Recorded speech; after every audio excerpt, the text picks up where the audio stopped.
Donc on va lire dans Genèse 13 et 14, c'est à la page 10 des Bibles blanches, au début. Comme ça. Abraham remonta d'Égypte vers le Néguev avec sa femme et tout ce qui lui appartenait. Lot était avec lui. Abraham était très riche en troupeaux, en argent et en or. Il se rendit par étapes du Néguev jusqu'à Béthel, jusqu'à l'endroit où était sa tente au début, entre Béthel et Haï, là où se trouvait l'autel qu'il avait fait la première fois. Là, Abraham fit appel au nom de l'Éternel. Lot, qui voyageait avec Abraham, avait aussi des brebis, des bœufs et des tentes. La région ne suffisait pas pour qu'ils habitent ensemble. En effet, leurs biens étaient si nombreux qu'ils ne pouvaient plus rester ensemble.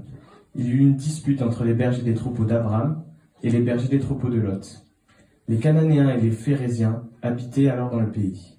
Abraham dit à Lot, « Qu'il n'y ait donc pas de dispute entre toi et moi, ni entre tes bergers et les miens, car nous sommes frères. Tout le pays n'est-il pas devant toi? Sépare-toi de moi.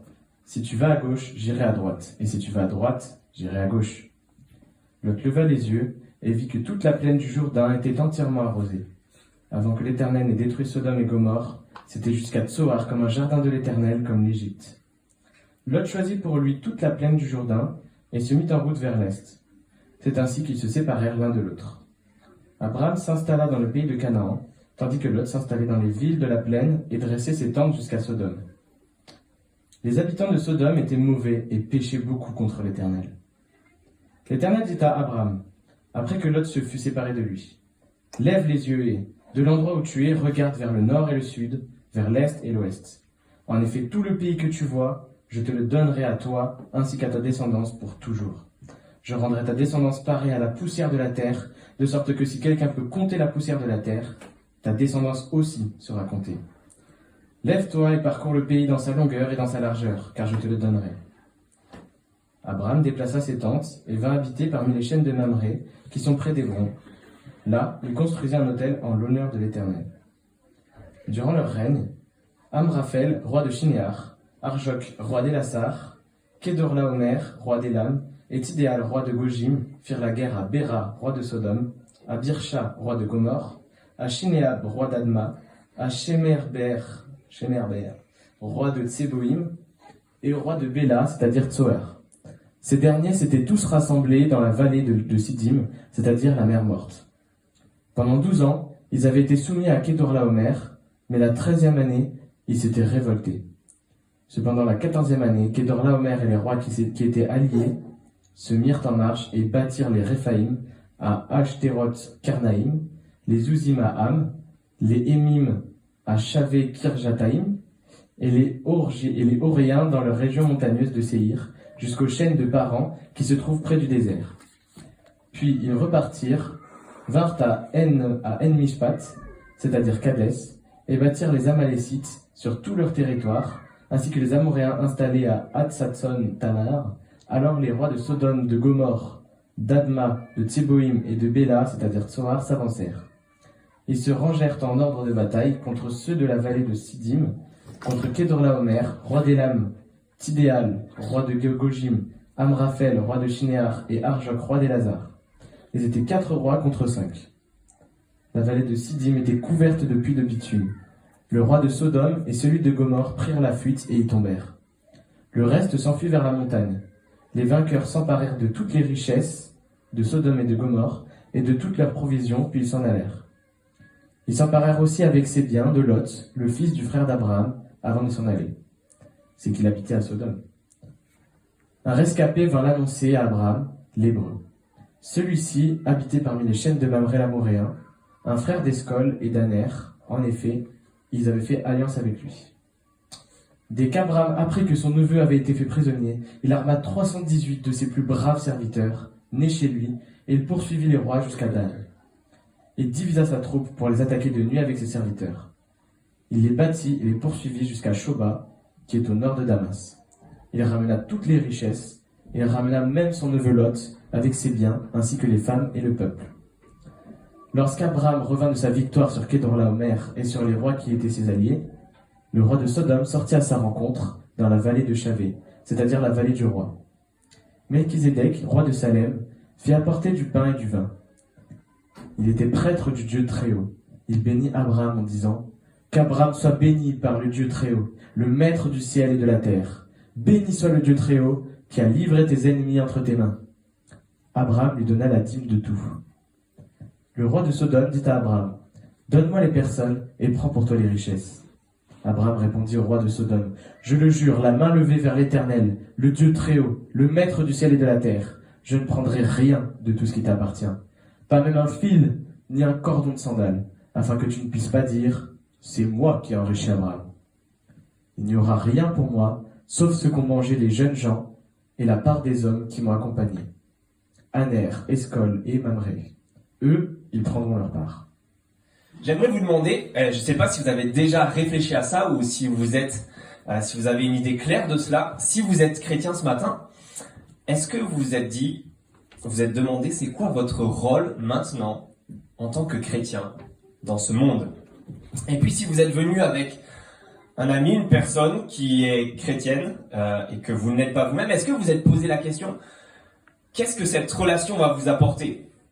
Qu'est-ce que le fait que cet ami, cette connaissance soit chrétien, soit chrétienne, impacte dans votre relation et pour vous? Est-ce que vous en avez une idée? Et en fait, c'est ce à quoi va répondre notre texte ce matin, c'est cette question de c'est quoi la mission du peuple de Dieu? C'est quoi la mission du chrétien, en somme? On a fait notre parcours d'entrée dans le cube il n'y a pas si longtemps et c'était à un moment donné du parcours cette question, c'est quoi la mission de l'Église? C'est quoi la mission de le cube? C'est quoi notre mission? Et donc il y avait plusieurs réponses aussi et c'était assez intéressant à voir. Mais maintenant, on est dans le livre de la Genèse, vous savez depuis un moment, et on est en réalité à la moitié de ce livre, à une moitié assez asymétrique, mais on est à la moitié de ce livre qui est en deux grandes parties. Alors en réalité, il y a plus de sous-parties, on va avoir 4 parties dans ce livre, on l'avait vu dans le survol, mais qui se regroupent en 2 grandes parties. Les chapitres 1 à 11 qu'on a vu jusqu'ici, et 12 jusqu'à la fin qu'on va voir par la suite. Mais 1 à 11, si vous vous souvenez, si vous avez été avec nous, ou même si vous arrivez pour la première fois, on a vu tout ce début du premier livre de la Bible. On a répondu à la question. Ce début de ce livre voulait répondre à la question pour le peuple de Dieu. Pourquoi la mission du peuple de Dieu existe? Pourquoi y a-t-il une mission pour le peuple de Dieu? Et on l'a vu, c'est ce que les chapitres 1 à 11 nous ont tracé, en fait, depuis la création jusqu'à la chute de l'humanité et la chute de ce monde, de cet univers. Et maintenant, dans les chapitres 12 et suivants, dans cette deuxième partie, sur 4, on va répondre à « mais c'est quoi la mission ?» Donc on a vu pourquoi il y avait une mission, et maintenant on va s'intéresser à pourquoi c'est quoi cette mission précisément. C'est quoi la mission de Le Cube? C'est quoi la mission de ta vie chrétienne? Je sais pas si tu as une réponse claire à ça. Et on peut le résumer ce matin, avec ce qu'on a sous les yeux, d'une manière assez simple. La mission, c'est béni pour bénir. C'est être béni pour devenir une bénédiction. Béni pour bénir. Retenez ça. Et on va le voir en 3 parties avec notre texte. On va tracer d'abord l'ordre de mission que Dieu donne. On va voir ensuite un portrait robot du missionnaire. Et puis on va voir à la fin un aperçu des résultats de cette mission. Un aperçu de ces résultats, l'accomplissement de cette mission. Donc, l'ordre de mission, le portrait de robot du missionnaire, et puis l'accomplissement, les résultats de la mission, pour voir cette idée d'être béni pour devenir une bénédiction. Et je vous propose de regarder l'ordre de mission en premier. Et reprenez le chapitre 12, on va regarder ça pour commencer. Chapitre 12, on va regarder les versets 1 à 3.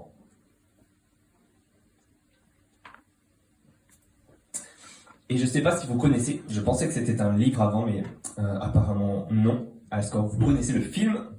Je ne l'ai pas vu, mais j'ai regardé, j'avais entendu parler. Le film Va, Vie et Devient. Vous connaissez pas ça? C'est l'histoire d'une mission américano-israélienne en 84 qui transporte des réfugiés, des juifs qui sont réfugiés au Soudan pour les amener en Israël. Et c'est l'histoire d'une maman chrétienne qui fait passer son fils pour un juif afin qu'il puisse survivre et être de la partie de ce retour de cet exode. Et voici les mots qu'elle lui laisse: va, vis et deviens. Ça, c'est ce qu'elle lui laisse. Alors, c'est pas tant, je prends pas tant cet exemple pour le parallèle avec les chrétiens ou même avec Israël et la famille d'Abraham, plutôt que pour ces 3 mots. Va, vis et deviens, qui explique dans l'acte de la maman sa volonté pour son fils, mais aussi la perspective qu'elle donne à toute sa vie. Pour son fils. Va, vis et deviens. Et en réalité, c'est la même chose qu'on a avec l'ordre de mission que Dieu donne à Abraham et qu'il nous donne ce matin. À une différence près qu'on va voir avec cette maman. Va, vis et deviens. Ça, c'est la parole peut-être de Dieu pour nous ce matin. Va, vis et deviens. Et on va le voir. Regardez les versets 1 à 3 du chapitre 12 avec moi encore. L'Éternel dit à Abraham, quitte, littéralement va, hors de ton pays, de ta patrie et de ta famille, et va dans le pays que je te montrerai. Je ferai de toi une grande nation, je te bénirai, je rendrai ton nom grand, et tu seras une source de bénédiction. Je bénirai ceux qui te béniront, et je maudirai ceux qui te maudiront, et toutes les familles de la terre seront bénies en toi. Dans ces versets, qui sont très condensés, et on va s'arrêter un petit peu plus sur l'ordre de mission et tracer la suite plus rapidement, parce que ce début-là et cet ordre de mission est fondamental pour toute la suite, pour comprendre c'est quoi la mission, c'est quoi notre mission. Mais en réalité, cet ordre de mission, résumé, condensé là dans ces 3 versets, se compose d'un ordre double. Un ordre double qui est va et devient, si on prend les 3 mots. Va et devient, qui correspond dans notre texte à quitte, va, hors de ton pays. Et vous voyez dans notre Bible, et tu seras une source de bénédiction. En réalité, littéralement, c'est un ordre. Sois une bénédiction. Deviens une bénédiction. Donc c'est cet ordre double qui est va hors de ton pays et deviens une bénédiction. Et au milieu, alimenté par une promesse au milieu. Et ça, c'est le vie. Vie de cette promesse que Dieu donne. C'est ce que Dieu dit à Abraham, un ordre double. Va et deviens alimenté par une promesse. Vie de cette promesse et de cette parole de Dieu. Et ça, c'est ce que Dieu a pour nous ce matin. Va, ce qu'il a pour toi. Va, vis et deviens. C'est la parole de Dieu pour ce matin, mais pour toute notre vie. Et c'est comme pour ce petit garçon, mais c'est encore plus fort et on va le découvrir. Donc regardons ensemble. Va d'abord. Pourquoi? Verset 1. Je le reprends littéralement. Va hors de ton pays, ta patrie et ta famille, et va dans le pays que je te montrerai. Il y a un appel à quitter qui est assez radical. Pourquoi? Il y a 3 éléments à quitter qui se juxtaposent. Vous avez vu, va hors de ton pays, ta patrie, ton clan et ta famille biologique. Ça se rétrécit, c'est de plus en plus spécifique. Hors de ton pays, ta patrie, ton clan et ta famille biologique. Et en plus, c'est radical parce que ça sous-entend de quitter sa patrie de naissance. Or, si vous revenez à la fin du chapitre 11, qu'on n'a pas lu, mais en réalité, notre texte commence au chapitre 11, verset 10. Regardez les versets 27 à 28. On apprend que Abraham vient de la lignée de Térak. Et on apprend à la fin du verset 28 que Haran mourut du vivant de son père, Térak, dans le pays de sa naissance à Our en Chaldée. Donc Abraham, son pays de sa naissance, c'est la Chaldée. C'est ça sa patrie, la Chaldée, c'est ça son clan. Et la Chaldée, c'est la région où il y avait la ville de, tenez-vous bien, Babel. C'est comme la région de Nouvelle-Aquitaine pour Bordeaux. Et donc la Chaldée, quand tu parles de la Chaldée, tu as en tête directement Babel. Et donc, si vous avez été là la semaine dernière, vous vous souvenez très bien que c'est cette toile de fond qu'on a là. Et il y a un appel de Dieu à Abraham de quitter cette toile de fond. Cette société où toutes les nations sont imbriquées, qui se sont regroupées à Babel, révoltées contre Dieu et qui ont été dispersées sur toute la surface de la terre. Abraham vient de cette vie-là, de cette société-là, de ce monde-là. Et il doit quitter cela. Là où sont toutes les nations de la terre, l'humanité. Cette humanité qui est en exil loin de Dieu, éloignée, loin de Dieu, qu'on a vu jusqu'à maintenant, enfoncée de plus en plus dans le péché et dans la rébellion contre Dieu, malgré le renouveau qu'il y a eu avec le déluge et avec l'histoire de Noé. Abraham doit quitter ça. Abraham doit quitter ça. Alors il doit le quitter réellement de façon géographique, topographique, vous avez vu, mais aussi symbolique. Pourquoi? Vous avez vu que le père d'Abraham, fin du chapitre 11, avait déjà entrepris de quitter cette société de Babel, la Chaldée. Versets 31 et 32, Térak prend son fils Abraham, son petit-fils Lot, etc. Ils partent tous ensemble, ils sortent ensemble d'Our en Chaldée pour se rendre dans le pays de Canaan. Mais arrivés à Charan, ils s'y installèrent. Térac vécut 205 ans, puis il mourut à Charan. Donc il a entrepris de quitter, mais il a fait une pause à Charan. Et en réalité, Charan, on apprend plus loin que c'est dans la Bible, que c'est un lieu idolâtre. Et donc, toute cette famille a commencé le voyage, ont entrepris de quitter, ils ont changé de ville, mais pas de vie, en réalité. Et donc maintenant, Abraham doit quitter, mais doit vraiment quitter. Vous voyez ? Il doit quitter ce monde, ce style de vie, cette façon de vivre, cette société exilée loin de Dieu, où en réalité ils sont restés à Charan, qui ne vit pas pour Dieu et selon Dieu. Et cet appel de quitter va hors d'eux. C'est un appel qui est pour nous, qui résonne encore aujourd'hui, parce qu'il traverse la Bible entière. En fait, il commence depuis la Genèse, et il traverse toute la Bible jusqu'au dernier livre, l'Apocalypse, où on entend ce même appel pour l'Église de Jésus-Christ, à quitter, à sortir hors de Babylone, qui est Babel, la même ville. Le peuple de Dieu, l'Église, doit aussi entreprendre cet exode de sortir de Babylone et de Babel, de manière symbolique, de vivre d'une manière radicalement différente. Et donc nous devons réaliser, nous aussi, cet exode. Et on peut résumer toute la Bible avec cela. Et donc il y a cet appel pour nous, pour moi, pour toi, pour vous tous, de sortir de ce style de vie. Une rupture franche et nette. Et c'est un appel, mais c'est un ordre de la part de Dieu. Et la réalité qu'on peut découvrir dans cette vocation et ce triple appel de Dieu, va, vit et devient, c'est qu'on ne deviendra, et ça on va le voir avec le troisième élément, on deviendra une bénédiction pour les autres, ça c'est la deuxième partie de l'ordre, que si on quitte vraiment le style de vie dans lequel on vit. On ne pourra pas être une bénédiction pour les autres sans avoir une vie radicalement différente avant. Si rien ne nous distingue de nos contemporains, dans notre manière d'être, dans notre manière de vivre, mais même dans notre manière de penser, dans notre idéologie, dans notre manière de nous comporter, alors on ne sera pas vraiment différent et on ne pourra pas, on ne servira à rien, si je peux le dire comme ça. On ne pourra pas leur être en bénédiction. J'aimerais même dire que si on passe inaperçu en tant que chrétien, dans ce monde, dans la société, qu'on ne le sait pas, et qu'il n'y a rien qui nous distingue, il y a de quoi nous poser quelques questions. On peut se demander si on n'est pas resté un peu comme la famille d'Abraham à mi-parcours, à Charan. Ça c'est va, ça c'est l'appel de Dieu pour nous. Quitte, va. Et puis ensuite, vis. Vis, vous avez vu la fin du verset 1, va dans le pays que je te montrerai. Donc il y a l'idée de recommencer une page blanche à partir quand on quitte Babel, quitter ce lieu, ce pays, mais pour un nouveau lieu où Dieu va recommencer quelque chose, mais c'est une page blanche, on ne sait même pas quel est ce pays. Et donc ça s'appuie sur des promesses de Dieu qui dit des choses sans qu'on en voit encore la réalisation. Et ça c'est ce qu'on a dans le verset 2, c'est suivi de 3 promesses. Regardez ça, je ferai de toi une grande nation, je te bénirai et je rendrai ton nom grand. Vous avez vu, ces 3 promesses sont encadrées cette fois par le nom grand. Une grande nation et un grand nom. Les grandes nations, c'est celles qu'on a vues avec cet épisode de Babel et qu'on a vu dans le chapitre 10. Ce sont ces grandes nations qui sont les descendances d'individus qui sont considérablement multipliés et qui sont devenus grands.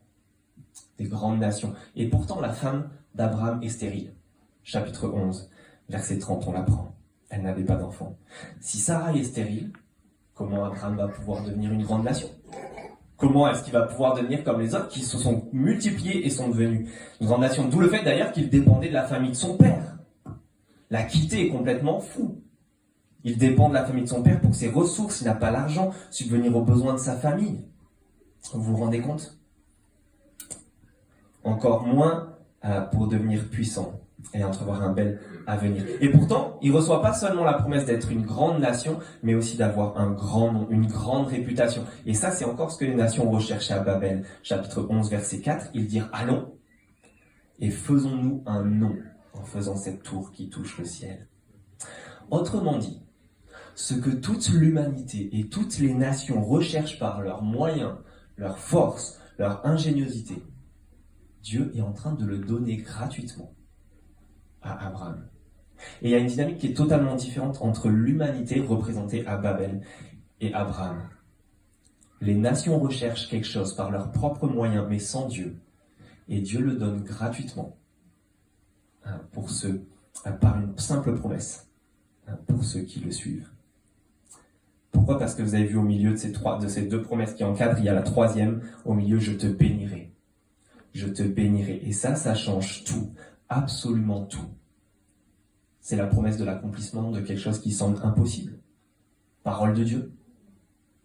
Pas de scout, heureusement. Parole de Dieu, ça vaut bien mieux. En fait, c'est là où ce n'est pas comme cette maman qui dit « va, vis et deviens » à son fils, parce qu'elle lui donne cette parole, mais elle n'est pas là avec lui. Et elle va le laisser livrer à lui-même, alors qu'ici, Dieu donne ses promesses, mais va faire expérimenter sa présence et sa puissance et sa bénédiction à Abraham. Il est là et il va tout faire. C'est lui qui bénit. C'est lui qui pourvoit. Mais surtout, en fait, c'est aussi une allusion et une reprise de ce que Dieu a fait lors de la création. Vous vous souvenez, il a créé l'homme et la femme et Dieu les a bénis pour qu'ils puissent se multiplier, se reproduire et être féconds et dominer la terre comme il leur avait ordonné. Abraham est bloqué par la stérilité, mais si Dieu bénit, ça va changer tout. Ça changera tout. S'il y a bénédiction. Vis de ces promesses-là et devient quoi ? Une bénédiction.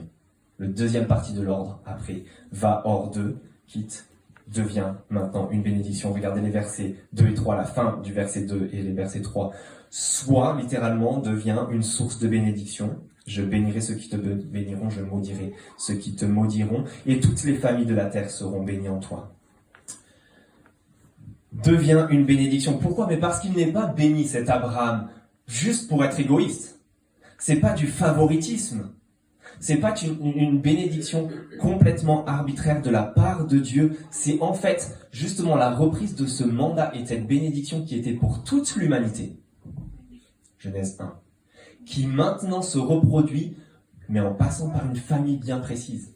Celle d'Abraham. Mais pourquoi ? Pour bénir toutes les familles de la terre. Toutes ces familles de Babel qui se sont éloignées bien loin de Dieu. En fait, Abraham devient comme un vecteur, un canal par lequel Dieu passe pour bénir l'ensemble de l'humanité, pour bénir l'ensemble des nations. Mais il y a quelque chose de très beau là-dedans. En réalité, c'est une reprise de ces paroles de la création. Et si vous vous souvenez de ça, Dieu, quand il crée l'homme et la femme et bénit l'humanité, qu'est-ce qu'il fait ? Il délibère un peu en lui-même et dit « faisons l'homme ». Vous vous souvenez ça ? Faisons l'homme, à notre image. Et ici, il y a un ordre dans l'original qui inclut Abraham avec Dieu. En fait, je vous le relis encore plus littéralement. Soit une bénédiction, source de bénédiction, et que je bénisse ceux qui te bénissent, et ceux qui te maudissent seront maudits, et toutes les familles de la terre seront bénies en toi. Donc Dieu ordonne à Abraham d'être une bénédiction, de devenir une bénédiction, mais Dieu s'ordonne à lui-même qu'il va bénir ceux qui bénissent Abraham. Vous voyez, c'est comme si Dieu était en train de se pencher à l'oreille d'Abraham et lui dit « j'ai un plan. Viens, on devient une bénédiction. » Vous voyez, Dieu est en train d'inclure Abraham dans son plan, mais pour bénir toutes les familles de la terre. Il passe par lui, mais pas de manière arbitraire égoïste, c'est pour les autres. Ce que Dieu avait dit avant en faisant l'homme et en chargeant l'homme et la femme de continuer ce travail en remplissant la terre, Dieu maintenant le fait avec Abraham. Viens et on devient une bénédiction. C'est une spécificité du mandat pour toute l'humanité qui maintenant passe par la famille d'Abraham pour racheter, pour la rédemption après la création. Racheter cette création qui est devenue corrompue et mauvaise pour sauver Babel, pour sauver Babylone. Ça, c'est le plan. Vous voyez, c'est ça le plan et c'est ça l'ordre de mission. Être béni pour bénir. Être béni pour devenir une bénédiction pour les nations. En fait, c'est tellement vrai que Dieu nous laisse ou l'auteur nous laisse, inspiré par Dieu, nous laisse d'autres petits indices dans ce texte. Vous avez vu les questions de bénédiction et de bénir tellement de fois. En fait, c'est le même nombre de fois exact que Dieu a maudit jusqu'à maintenant l'humanité corrompue. Autrement, Dieu béni par Abraham en rattrapant, en réponse à la malédiction donnée jusque-là et jusqu'avant. Et puis Abraham, autre indice, Abraham il est mentionné depuis le chapitre 11 verset 10 dans la droite ligne d'une lignée qui est celle de Sem dans notre partie. Voici la lignée de Sem, chapitre 11 verset 10. Vous savez, ça c'est ce qui structure tout le livre de la Genèse. Voici la lignée de Sem. On suit les arbres généalogiques. Et Sem, si vous vous souvenez et si vous étiez là avant, Sem c'était la lignée instituée par Dieu depuis Genèse 3, 15, une lignée où il devait y avoir quelqu'un qui vient pour vaincre le serpent, le diable, le mal. Un fils qui doit vaincre ça. Une lignée était instituée par Dieu. Autrement dit, Dieu est en train de laisser un filet de lumière dans un sombre tableau qu'on a vu depuis Genèse 1 jusqu'à 11. Il laisse un torrent de vie au milieu d'un désert sec. Et ça, c'est la lignée de Sem qui va jusqu'à Abraham et jusqu'à cette famille. Et toutes les nations de la terre, avant, avaient le choix entre la vie et la mort, représentées par les arbres, entre le bien et le mal, entre l'arbre de vie et la mort. Et maintenant, toutes ont le choix en passant par cette famille, en association avec Abraham. Ils seront bénis ou maudits, selon cette famille, selon cet homme. Et c'est vrai en partie pour cette famille. On le voit sur la scène mondiale, géopolitique, Israël a toujours eu une place prépondérante. En fait, quand cette église a commencé, il y a une fille non chrétienne qui est venue parce qu'elle était fascinée par l'histoire de ce peuple, renversé, relevé tout à la fois. Et on était en train de lire le livre d'Esther où il y a une tentative de génocide, un choix avant l'heure pour effacer les Juifs de la surface de la terre. C'est vrai en partie. Ce peuple, et c'est encore le cas aujourd'hui, se retrouve sur la scène mondiale. C'est vrai en partie, mais pas totalement. Pourquoi ? Parce qu'il y a un accomplissement qui est plus vrai que la famille biologique d'Abraham, plus précis. Pourquoi ? Parce que cette descendance de Sem, instituée par Dieu depuis le début de l'histoire, c'est pas toute la famille d'Abraham. Vous avez vu déjà que Genèse 11.10, si on suit la lignée de Sem, c'est pas toute la descendance de Sem qui va avoir ses promesses. Ça se réduit à la famille d'Abraham. On suit les branches d'un arbre généalogique, et donc à chaque fois ça se sépare, c'est pas tout le monde qui est compris, on suit une branche, en réalité. Et ce sera encore la même chose à la suite de avec cette famille d'Abraham. On va suivre cette famille d'Abraham, et ce sera pas toute la descendance d'Abraham, pas toute la famille, ce sera Isaac, mais pas Ismaël. Et puis ce sera Jacob, mais pas Ésaü. Et puis même Jacob, qui a 12 fils, ce sera pas les 12 tribus d'Israël, en fait ce sera la tribu de Juda.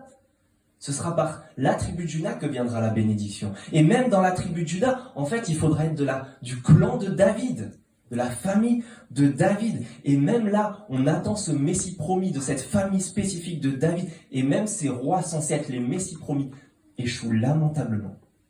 Jusqu'à ce que le peuple lui-même d'Israël en arrive à cette confession. Ésaïe 26, verset 18, je vous le lis. Nous avons commencé une grossesse, dit tout ce peuple. Nous avons éprouvé des douleurs en se comparant à une femme mariée à Dieu. Et quand nous accouchons, ce n'est que du vent. Nous n'avons pas contribué au salut de la terre. Et les habitants du monde ne sont pas venus à la vie. Ce peuple sait très bien qu'il a échoué dans cette mission que Dieu avait donnée à Abraham. Ils ont échoué dans le fait de devenir lumière pour les nations, parce qu'ils sont devenus comme les nations, comme Babel. Jusqu'à ce qu'on descende cet arbre généalogique et qu'on tombe un jour sur un fils, comme Dieu l'avait promis. Fils de David, fils de Juda, de la tribu de Juda, fils de Jacob et d'Israël, fils d'Isaac, fils d'Abraham, fils de Sem, pour monter comme ça. Et bien sûr, ce fils, c'est Jésus. Le seul qui est sans faute et sans péché, qui lui n'a pas échoué, qui n'est pas comme les autres, qui est entièrement différent, qui n'est pas de Babel, qui n'est pas de Babylone, qui est bien la descendance tant attendue. Galates 3:16 dit ceci, les promesses ont été faites à Abraham et à sa descendance. Et il ne s'agit pas de plusieurs descendances, mais c'est d'une seule qu'il s'agit, à ta descendance, c'est-à-dire à Christ. Et ce Jésus-Christ, comme Abraham a eu une épouse, l'Église qui lui est liée, et lui a donné une postérité nombreuse, une descendance nombreuse, un peuple nombreux qui sont tous les vrais croyants en Jésus-Christ, justement issus de toutes les nations. Je vous lis ceci pour voir comment cette vocation d'Abraham s'accomplit en Jésus-Christ et dans l'Église. encore en Galates. Écoutez ça. Reconnais donc que ce sont ceux qui ont la foi qui sont les fils d'Abraham. Or, l'Écriture prévoyait que Dieu considérerait les non-juifs comme justes sur la base de la foi, et elle a d'avance annoncé cette bonne nouvelle à Abraham, ce qu'on vient de lire. Toutes les nations seront bénies en toi. Ainsi, ceux qui croient sont bénis avec Abraham le croyant. Et si vous appartenez à Christ, vous êtes donc la descendance d'Abraham. Et vous êtes héritier, conformément à la promesse. Autrement dit, c'est l'Église. Nous, les croyants en Jésus-Christ qui forment tout ce peuple et cette descendance avec Abraham lui-même, et même tous ceux qui étaient ces véritables croyants au sein d'Israël biologique, tous ceux qui étaient les vrais croyants qui nous ont précédés, et même parmi les nations à cette époque-là. C'est ça l'institution que Dieu a mis dès le début, qui traverse ce monde sombre pour bénir les nations, être béni pour bénir. Alors si tu n'étais pas chrétien ce matin, bienvenue. Cette Église existe pour ton bien. Qui que tu sois. Si tu es l'ami dont j'ai parlé de cette connaissance chrétienne, eh bien, cette connaissance chrétienne, cet ami, existe pour ton bien.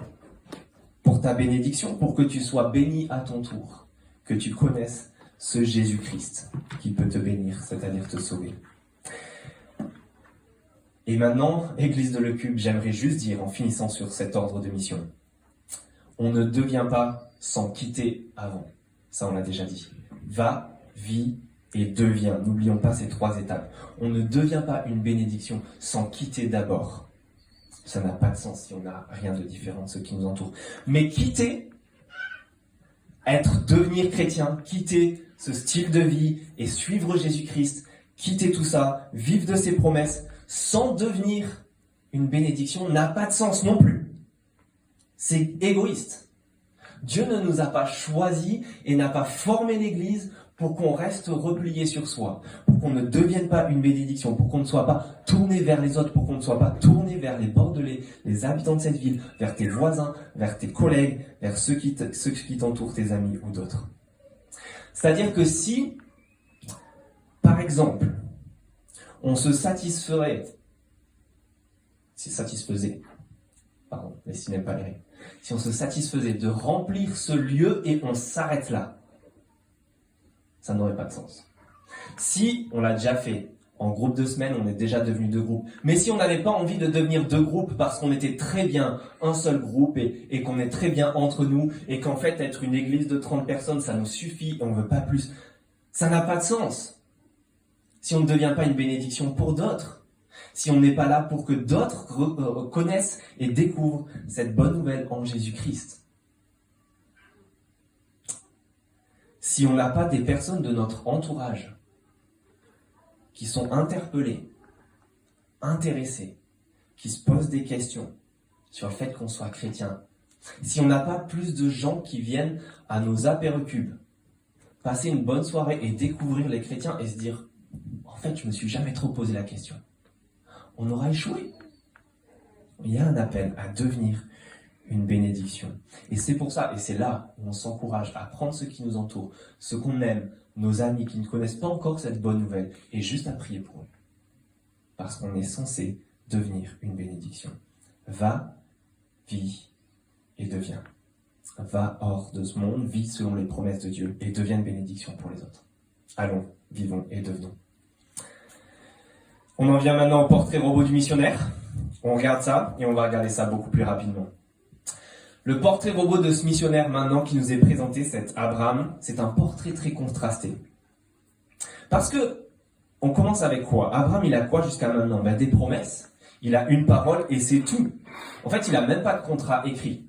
Juste des mots de la part de Dieu. Et vous, d'ailleurs? Et nous? On a une parole. Je ne sais pas si vous avez réfléchi à ça ou si parfois ça vous fait peur. Vous allez prendre des énormes et des grosses décisions dans votre vie en fonction de quoi? D'une parole. Et ça, c'est surprenant. Vous allez vivre l'abstinence sexuelle pour ne rien vivre dans l'intimité en dehors du cadre du mariage. Et même réfléchir à un engagement dans le fait de se marier et de vivre ce plan avec un engagement et le mariage. Mais c'est complètement dingue. Vous allez donner autant de temps, et c'est peut-être la réaction de d'autres qui vous entourent, tu donnes autant de temps, d'énergie, et même de ton argent pour ton église. C'est complètement dingue. Tu suis la Bible quoi qu'elle te dise. Tu prends les plus grosses décisions de ta vie. Pourquoi ? Parce que Dieu a dit. Si je n'y croyais pas, je dirais que vous êtes complètement dingue de faire ça. Mais je suis croyant. Vous l'êtes pour la plupart. Et en fait, c'est la chose la plus raisonnable et la meilleure chose qui soit de faire comme cela. On va le voir. Ça tient sur une parole, oui. Mais c'est la meilleure chose à vivre. Comme Abraham. En fait, on résume souvent les promesses que Abraham reçoit au nombre de 3. Je vous les donne à résumer avec la lettre P comme promesse. C'est plus facile à retenir. Dieu lui promet un pays. Le pays que je te montrerai. Il lui promet une postérité, une grande famille, une descendance. Et puis il lui promet une proximité, une relation spéciale. Je te bénirai et d'être une source de bénédiction pour tous les autres. Et comme lui, nous avons reçu ces promesses d'un renouveau de la création, un pays qui est une création tout entière renouvelée, dans lequel il y aura un peuple, une descendance innombrable qu'on ne pourra pas compter, dans une relation particulière avec Dieu, une proximité avec lui. Mais ça, c'est ce qui nous est promis. C'est ce qu'on ne voit pas encore. On n'est pas dans cette nouvelle création. On n'est pas encore face à face avec Dieu. On ne le voit pas de nos yeux.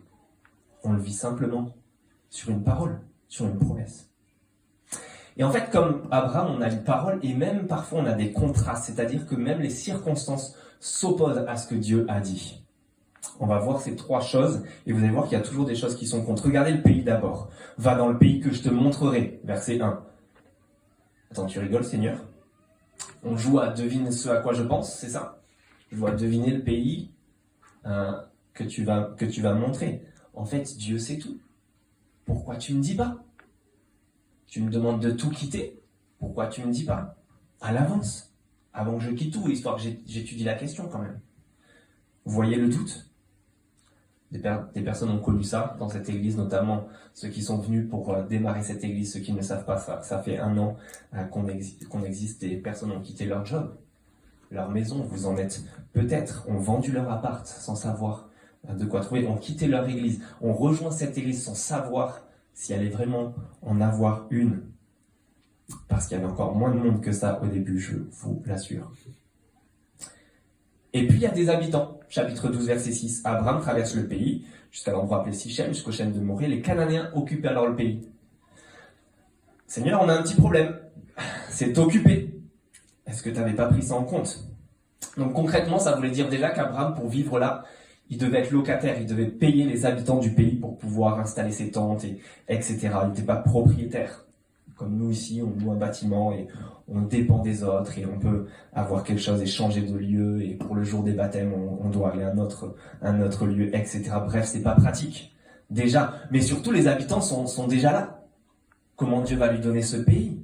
On repassera peut-être. Oui, on vient à Bordeaux.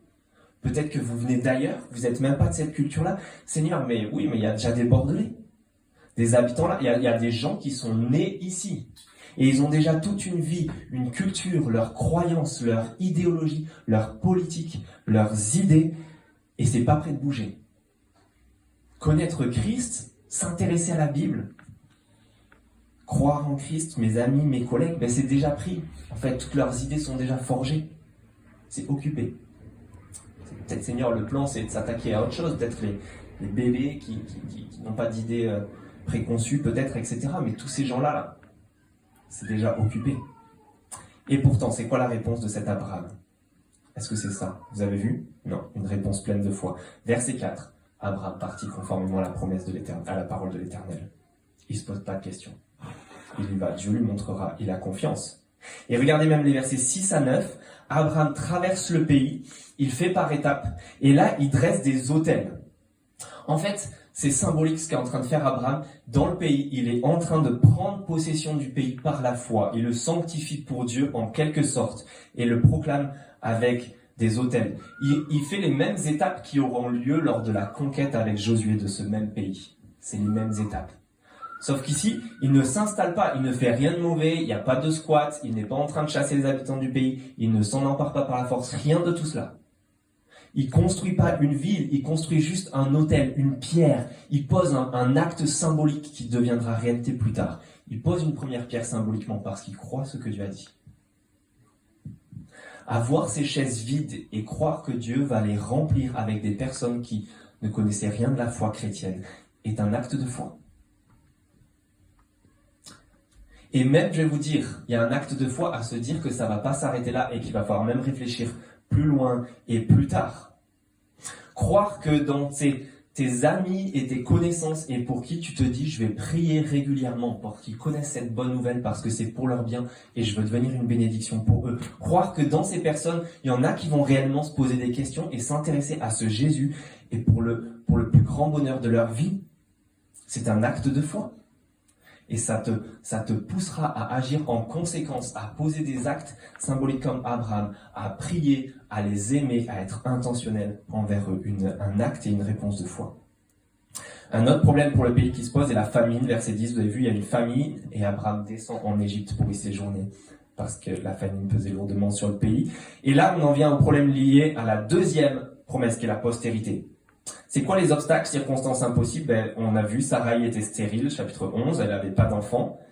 Problème pour la postérité, bien sûr. Mais aussi chapitre 12, verset 11. Vous voyez, il est en train de descendre en Égypte et il dit à sa femme Sarai, écoute-moi, je sais que tu es une belle femme. Elle me dirait, c'est pas un problème, ça. D'être belle. La beauté. Ben si. La seule preuve, c'est que quand on m'a annoncé le sexe de mon premier enfant, une fille, première réaction, c'était d'avoir peur.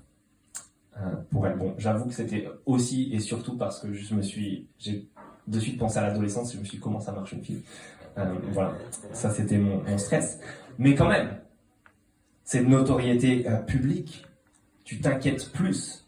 Pour une fille, on s'inquiète plus et on va plus s'inquiéter si une jeune fille seule va devoir sortir tard dans la nuit, surtout si les lumières sont éteintes. Pour l'économie ou autre, et qu'elle n'est pas accompagnée, et qu'elle passe à des endroits sacrés, etc., etc.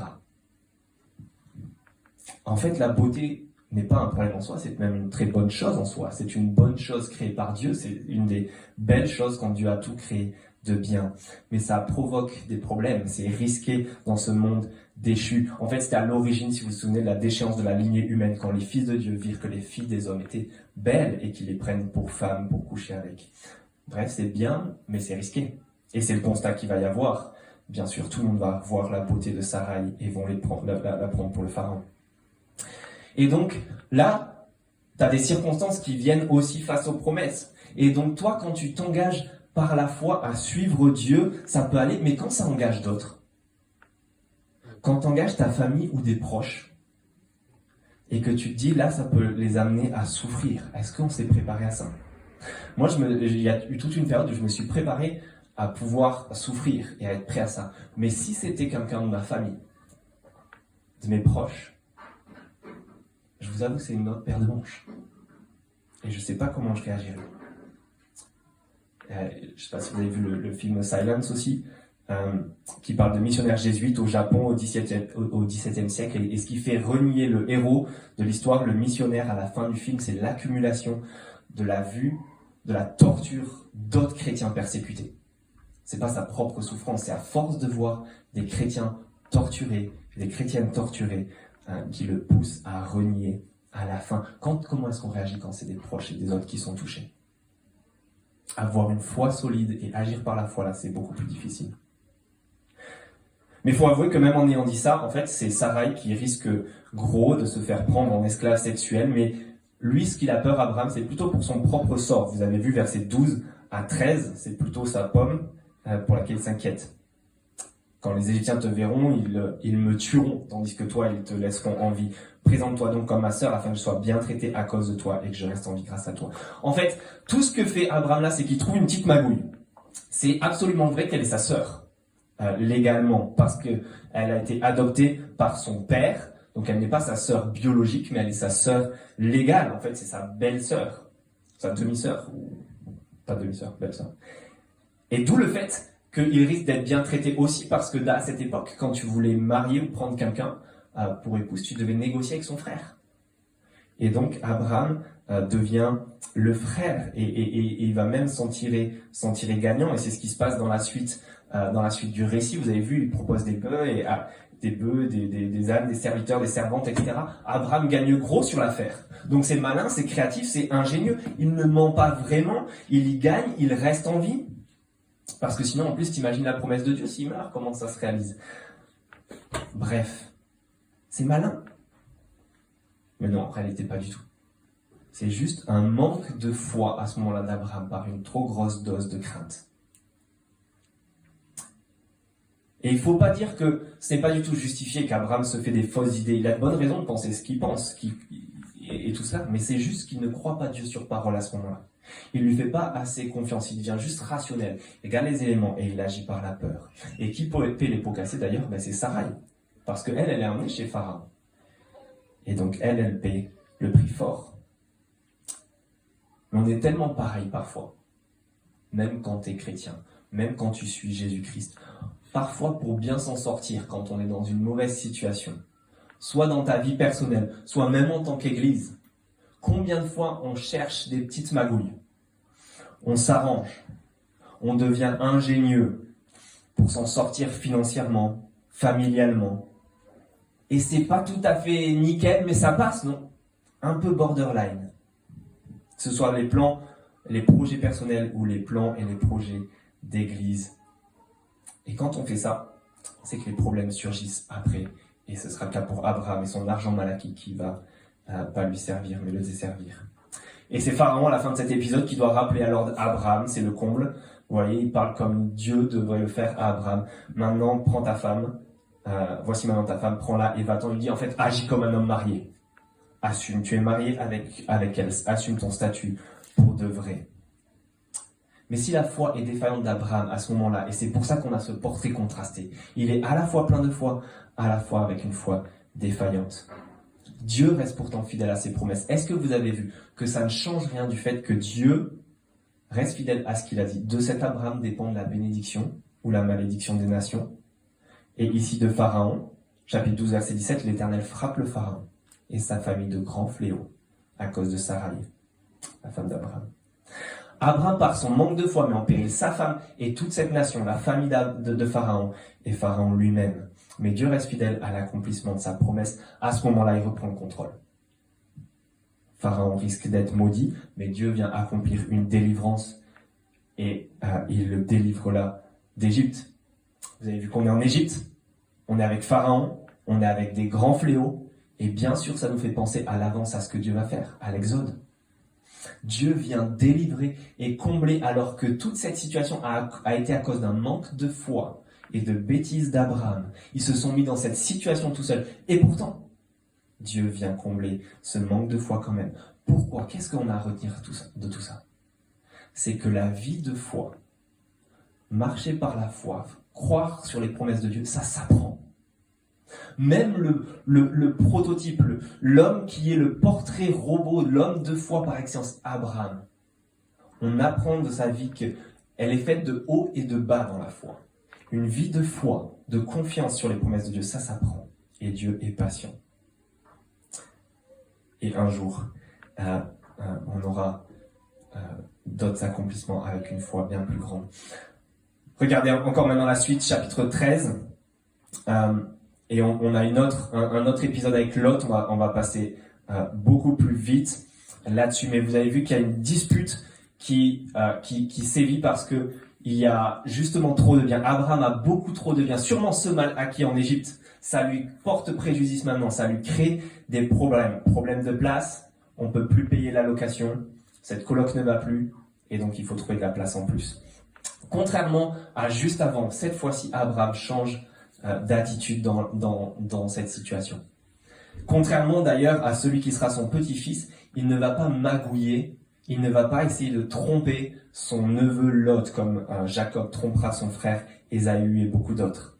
Abraham ici fait preuve de foi sans magouille. En fait, il est en train de proposer à Lot, vous avez vu à droite ou à gauche, et dans la façon de s'orienter à l'époque, ça veut dire qu'il lui propose le nord ou le sud du pays que Dieu a promis, c'est-à-dire de tout ce pays de Canaan. Donc il est en train de lui proposer de partager ce pays promis par Dieu.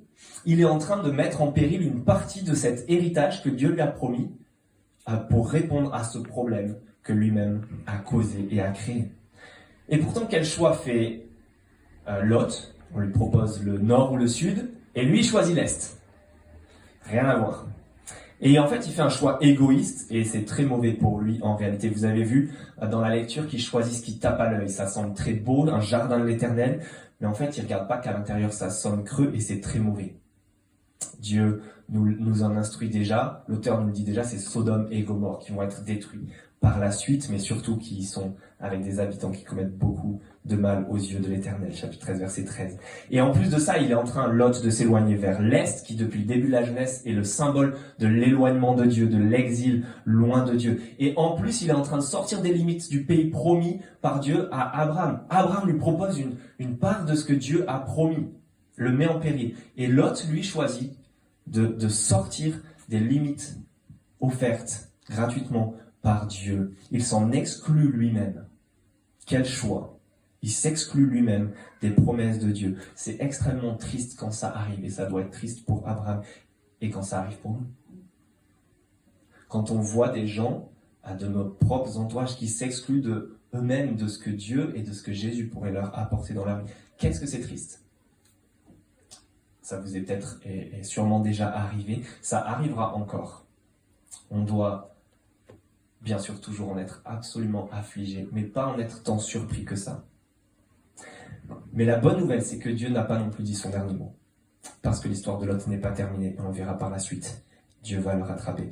Mais si c'est un mauvais choix pour l'autre, c'est un moindre mal pour Abraham. Sa magouille lui avait coûté cher, et maintenant, en agissant par la foi, en fait, il garde la totalité du pays promis. Et Dieu va lui réitérer ses promesses à la fin de ce chapitre 13. Dieu comble ses défaillances par la foi, mais il honore aussi quand on lui fait confiance, quitte à mettre en péril les promesses qu'il nous a données. Dieu rappelle ses promesses de regarder tout le pays, les 4 points cardinaux. Il lui donne même une aide visuelle. Si vous avez vu cette poussière de la terre, sa descendance sera nombreuse comme la poussière de la terre, comme les grains de sable. Une aide visuelle pour lui faire se rendre compte qu'il va lui donner tout cela plus loin qu'on l'imagine. Et en fait, ce qui se passe dans ce récit d'Abraham, en finissant là, et on va voir le troisième point pour finir. Ce qu'il y a dans le récit d'Abraham, ce qu'on a en Genèse 12, le premier ordre, va hors de ton pays, va là où je te montrerai, arrive avec le même ordre pour la seconde fois à la fin du récit d'Abraham, où on verra au chapitre 22. Ce sont deux mêmes récits qui encadrent toute la vie d'Abraham. Un premier appel, un premier ordre de Dieu, à quitter son pays, à aller et à s'appuyer sur ses promesses. Et à la fin, un deuxième appel, à aller à un lieu où Dieu le montrera et à sacrifier même son propre fils et son seul fils. Ces deux mêmes promesses où la foi d'Abraham est mise à rude épreuve. Et entre tout ça, Abraham a appris à vivre par la foi, à se confier sur un Dieu qui tient ses promesses. Tout ça est pour nous enseigner qu'une vie de foi, ça s'apprend. Oui, Dieu comble nos défaillances dans la foi, ça arrivera. Et ce n'est pas la fin de l'histoire. Dieu reste fidèle pour autant. Mais Dieu ne rate pas une occasion de nous apprendre à nous confier sur sa parole et sur lui. Et donc de la même manière que Dieu a donné des aides visuelles à Abraham en lui faisant regarder les 4 points cardinaux en lui disant « ça c'est tout le pays que je te donne. Et la poussière de la terre, ce sera la descendance que je te donne. » Dieu donne les mêmes promesses à l'Église, qui semble peut-être trop belle pour être vraie, trop grande pour notre imagination. Vivre dans cette création totalement renouvelée, avec un peuple innombrable qu'on ne pourra pas compter. Et donc j'aimerais vous encourager la prochaine fois que vous allez à la dune du Pilat, de regarder tout le tour de l'horizon, de regarder tout le sable que vous pouvez voir, et vous dire ça c'est ce que Dieu va faire, en termes d'une création entière et même plus grande que ça. Une création comme elle existe aujourd'hui, mais qui sera absolument parfaite, sans plus de mal, sans plus de souffrance, avec un peuple absolument parfait, sans plus de péché, qui est plus nombreux que les grains de sable même, et que la poussière de la terre. Et de te rappeler ça avec des aides visuelles. Et c'est là qu'on arrive à un aperçu de la réalisation de la mission à toute la fin. Et dans ce chapitre 14, très rapidement, vous avez vu que c'est une histoire de roi. Et en fait, ce que l'on voit très rapidement, c'est qu'il s'agit d'une guerre, il y a un conflit armé, mais c'est une guerre mondiale. En fait, c'est la première guerre mondiale avant l'heure, elle est internationale, vous avez 4 rois contre 5. Le premier qui est cité, c'est le roi de Shinéar, qui est un autre nom pour Babylone. comme Bordeaux et aussi la Belle Endormie ou la Lune Endormie ou la Lune d'Aquitaine, je sais plus, il faut demander à Michel. Chinière, c'est Babylone, encore elle. Et donc c'était la première puissance mondiale, Babel, pardon. Et puis vous avez de l'autre côté Sodome et Gomorrhe à l'est, autre modèle, autre grande puissance, qui est aussi une nation loin de Dieu, en exil loin de Dieu. On a le récit de campagne commencé mais raté, recommencé l'année suivante, 12 ans de guerre, de révolte, etc. C'est affreusement d'actualité.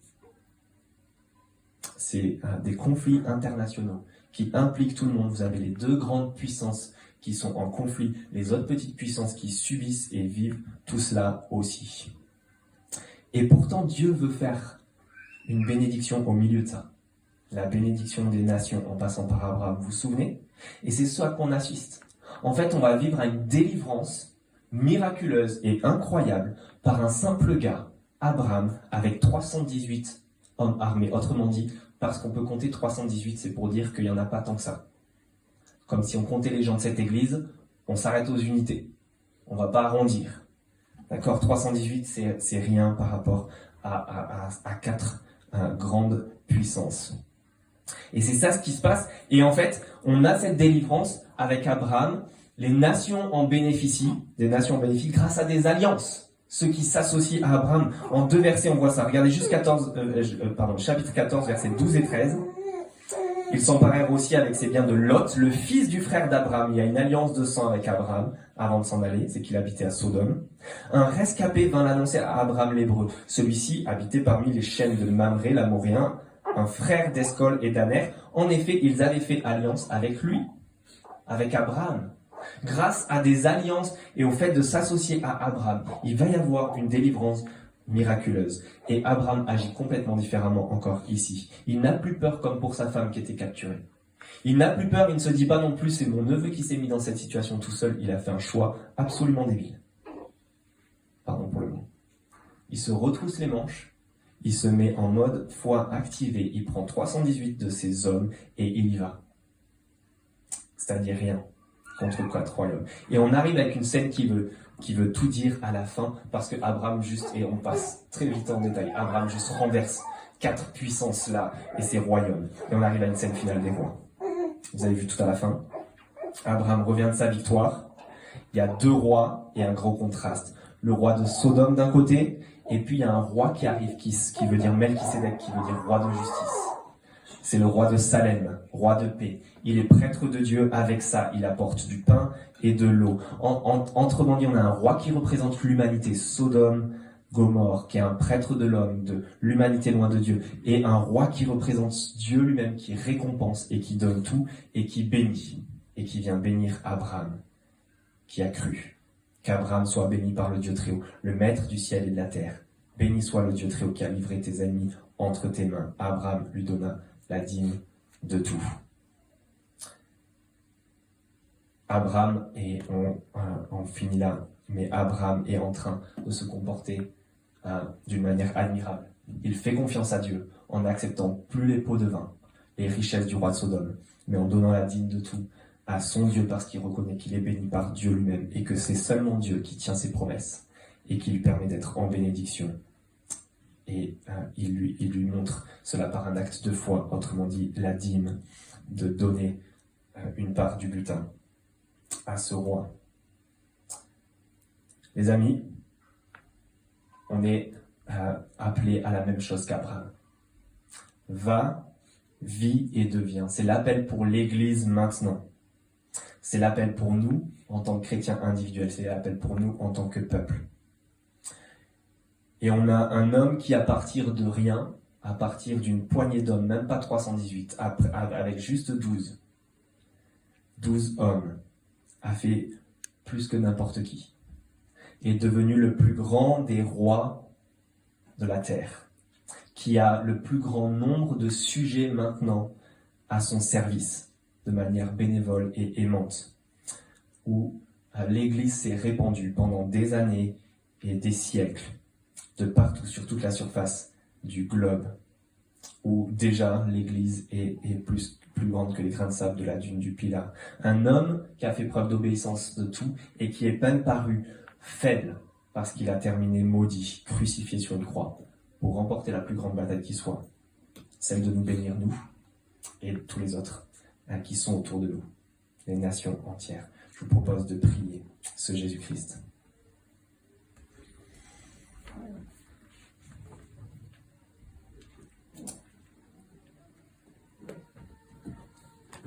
Notre Dieu, nous te remercions pour cet appel de la foi que tu nous lances ce matin. Nous lisons dans Hébreux 11, c'est par la foi qu'Abraham a obéi lorsque Dieu l'a appelé et qu'il est parti pour le pays qu'il devait recevoir en héritage. Et il est parti sans savoir où il allait. C'est par la foi qu'il est venu s'installer dans le pays promis comme dans un pays étranger.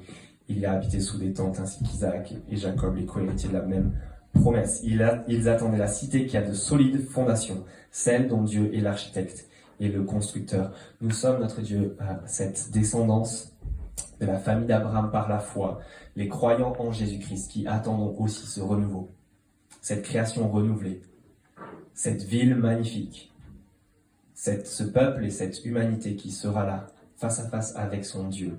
Et en attendant, ce que nous te demandons, c'est que tu nous accordes de vivre cela, de vivre selon tes promesses et de devenir une bénédiction pour ceux qui nous entourent. Et c'est en son nom, dans le nom de Jésus, que nous te prions. Amen. Amen.